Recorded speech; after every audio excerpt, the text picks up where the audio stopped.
I don't care. I don't give a shit about the obedience 9 times out of 10.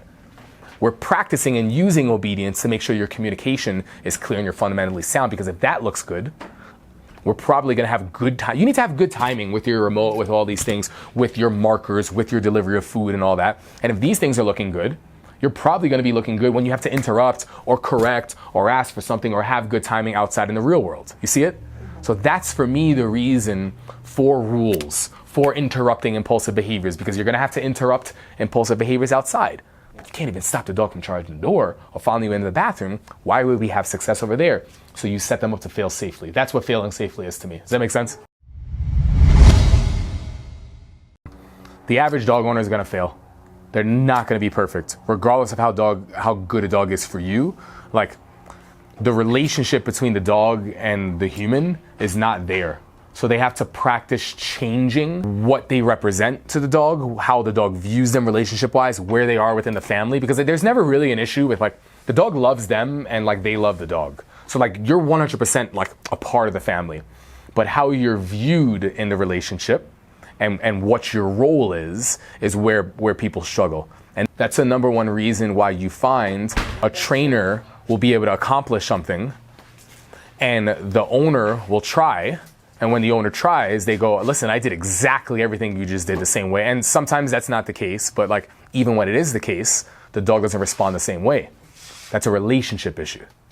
And setting them up with homework and a 90-day sheet and, like, doing this, and this is what you're going to do, this is what you're not going to do, this is why, this is what you're going to practice, you're going to do this, you're not going to do this, you're not going to allow the dog on your bed, or you're going to stop this, you're going to look to walk this way.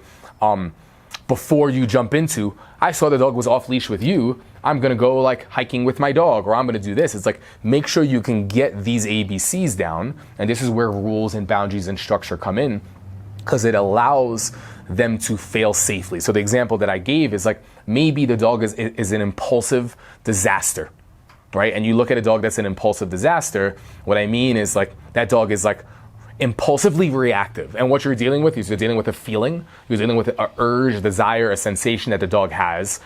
It could be fear, it could be whatever. But when the dog feels that way, it acts out impulsively, whether it's reactively, aggressively, running away, who knows? But that's an impulsive behavior, right? So you have this dog that's acting impulsive, but yet inside the house, we never work on impulsive behaviors because the mindset is, I don't mind that she does this. When I come home, I don't mind that she jumps up on me. I don't mind that my dog follows me into the bathroom. I don't, like, because my dog loves me. It's my bathroom buddy, and all these things that, like, every dog does. Like, I get it. Like, it just happens. But those are our practice opportunities. So a lot of times when I set up rules for owners, it's not that I want you to be a dictator. I'm saying no bed, no couch, no this, no that.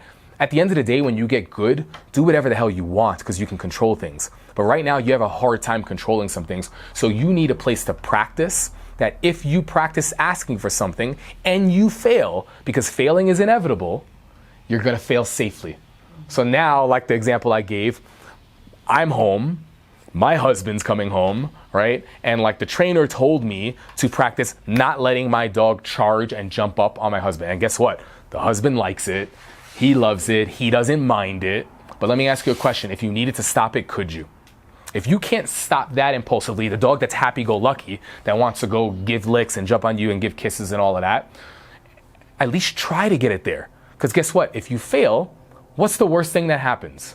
The dog does it. He jumps up, he gives you kisses, he does that. So get good with that so that it's not a stranger coming to the door or something else. So, like, the rules and the boundaries and stuff in the house and how you walk, that sets people up to be able to fail safely. And that's what fail safely is to me. And I think it is inevitable that we're going to make mistakes. So I want to set them up when they're making mistakes. It's not the end of the world. I do the same thing with the remote collar. Messing with escape and avoidance. I might have a dog that's at the point where it's in avoidance with me, and we'll clarify what that is for some people that maybe don't know that. It should be common knowledge by this point, but it really isn't, and it's surprising that people don't teach this. But I might have a dog that's working in avoidance for me, but I might send the dog home with you working in escape.